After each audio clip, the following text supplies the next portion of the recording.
The Beatles are the most famous rock band of all time, not only because of the quality of their songs, but also because of how they infiltrated the public consciousness. One technique they used to live in our minds rent-free was creating the impression they knew more than they let on. Extra layers of coded meaning seem to exist in Beatles verbiage, from the songs themselves to the album covers. As often as not, this effect is illusory or accidental. John Lennon, in particular, was scornful of those who scoured Beatles songs for deep meaning. Still, it can be fun to explore these Easter eggs, and, if nothing else, it provides an excuse to revisit some classic tunes. Paul McCartney's reggae-inflected White Album track tells the tale of Desmond and Molly Jones, who get married, have kids, and run a stall in the marketplace, all as life goes on, brah. In the single, Ob la Dee, Ob la Da, the final verse of this seemingly simple tale has an unexpected twist. Happy ever after in the marketplace, Molly lets the children lend a hand. Desmond stays at home and does his pretty face, and in the evening, she's a singer with the band. Is Desmond a cross-dresser? It's right there in the lyrics. This wasn't an intentional part of the story, however McCartney made a mistake when singing the lyrics, then left it in because he liked its ambiguity. It's on brand for a band that was always receptive to happy accidents. As McCartney noted, one of the things about the Beatles is that we noticed accidents. Then we acted upon them. When we had a tape playing backwards by accident, we would stop and go, "What is that?" A lot of other people would go, "Oh God, what is that bloody noise?" But we always loved being sidetracked by these ideas. The original vinyl LP of Sgt. Pepper's Lonely Hearts Club Band contains a run-out groove, the purpose of which is to let the record player needle run in a continuous loop on players that don't have an automatic return function. It also happens to be the perfect location for a hidden track. For Sgt. Pepper's Run-Out Groove, the Beatles and their technicians spent hours standing around microphones chatting and singing bits of songs. From this, a few seconds of chaotic audio were mixed together. The eerie mini-track includes what sounds like a high-pitched voice saying, "Never could be, see, any other way." Like our content? Make sure to follow us. In June 1967, the BBC broadcast Our World, a live program sent around the world via then-new satellite technology and designed to showcase the possibilities of global communication. Featuring contributions from numerous nations, it culminated in a performance of a new Beatles song, All You Need Is Love, which John Lennon had written expressly for the broadcast. Recorded in the middle of the Summer of Love, and only weeks after the release of Sgt. Pepper's Lonely Hearts Club Band had rocked the world of pop music, the broadcast, seen by some 170 million viewers at the time, represented a high-water mark in the peace and love era. As Ringo Starr recalled, "We were big enough to command an audience of that size, and it was for love and bloody peace. It was a fabulous time. I even get excited now when I realize that's what it was for. Peace and love, people putting flowers in guns." Besides its catchy tune and timeless message, the track also features several musical quotations. It begins with brass instruments playing France's national anthem, La Marseillaise. The extended sing-along ending weaves in snippets of Glenn Miller's In the Mood, J.S. Bach's two-part invention in F major, the English folk song, Greensleeves, and the Beatles' own, She Loves You. I Am the Walrus concludes with a fade-out that evokes the feeling of switching frequencies on the radio. How was this achieved? Partly by including actual audio from live radio broadcasts in the mix. As John Lennon recalled later, "When I was mixing the record, I just heard a radio in the room that was tuned to some BBC channel all the time, and we did about, I don't know, half a dozen mixes, and I just used whatever was coming through at the time." He didn't know it at the time, but the broadcast was a performance of William Shakespeare's King Lear. The snippet in the song is from Act 4, Scene 6. Oswald, "Slave, thou hast slain me. Villain, take my purse. If ever thou wilt thrive, bury my body and give the letters which you fenced about Nato Edmund, Earl of Gloucester. Seek him out upon the English party. Oh, untimely death, death. He dies, Edgar. I know thee well, a serviceable villain, as duteous to the vices of thy mistress as badness would desire. Gloucester, what, is he dead? Edgar, sit you down, father rest you."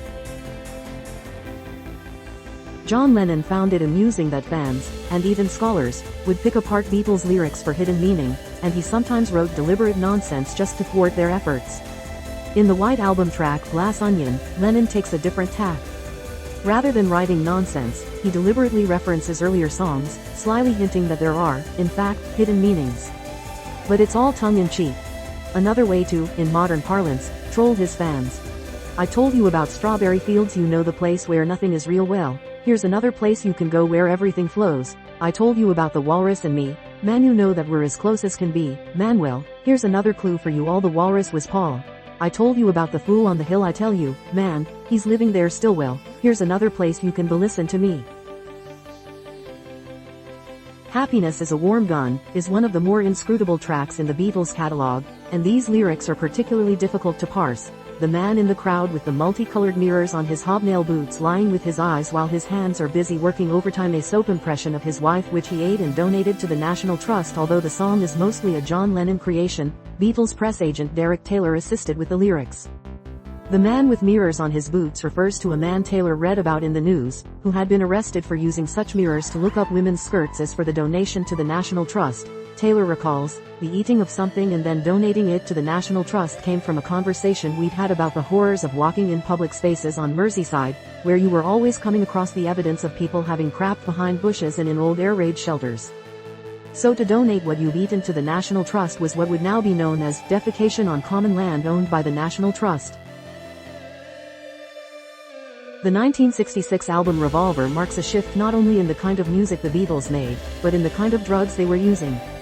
From the Scotch and Coke days of Please Please Me to the pot-infused aura of Help, we moved to the period where all the band members experimented, at least a little, with LSD.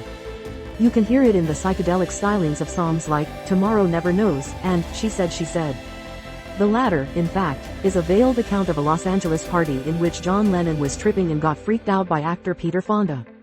On August 24, 1965, while touring in the U.S., the Beatles spent a day using acid in a rented Los Angeles house with two members of the Byrds. Fonda, also tripping, dropped by, but according to Lennon, he was seriously ruining the vibe. He was describing an acid trip he'd been on. We didn't want to hear about that. We were on an acid trip and the sun was shining and the girls were dancing and the whole thing was beautiful in 60s, and this guy, who I didn't know, he hadn't made Easy Rider or anything, kept coming over, wearing shades, saying, I know what it's like to be dead, and we kept leaving him because he was so boring.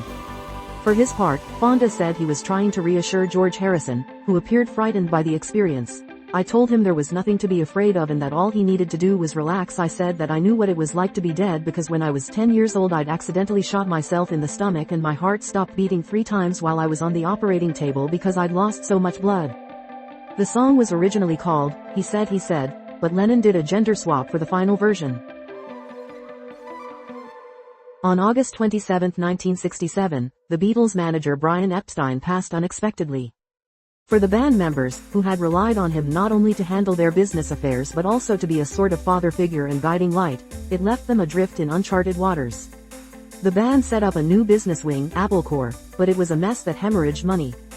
By early 1969, John Lennon, Ringo Starr, and George Harrison decided the Beatles should hire industry shark Alan Klein, former manager of the Rolling Stones, to get their books in order. Paul McCartney was the only holdout. He profoundly distrusted Klein and wanted to put his future father-in-law, Lee Eastman, in the role. McCartney channeled his frustrations into You Never Give Me Your Money, the track that kicks off the famous B-side medley of the Beatles' last recorded album, Abbey Road. McCartney recalled, This was me directly lambasting Alan Klein's attitude to us. No money, just funny paper, all promises and it never works out. It's basically a song about no faith in the person, that found its way into the medley on Abbey Road. John saw the humor in it. By the time sessions for the White Album were underway, Yoko Ono was becoming a fixture in the recording studio. Not everybody knows, though, that she actually performed on a Beatles track. The continuing story of Bungalow Bill, the closest Lennon ever came to penning a straight-up, albeit slightly twisted, children's song for the Beatles, is a tongue-in-cheek tale about a man who likes to hunt big game with his mother tagging along. One verse goes, The children asked him if to kill was not a sin, not when he looked so fierce, his mummy butted in, if looks could kill it would have been us instead of him. Ono sings, not when he looked so fierce solo, and duets with Lennon on the next line. This is the only instance of a female lead vocal on a Beatles recording. Like our content? Make sure to follow us.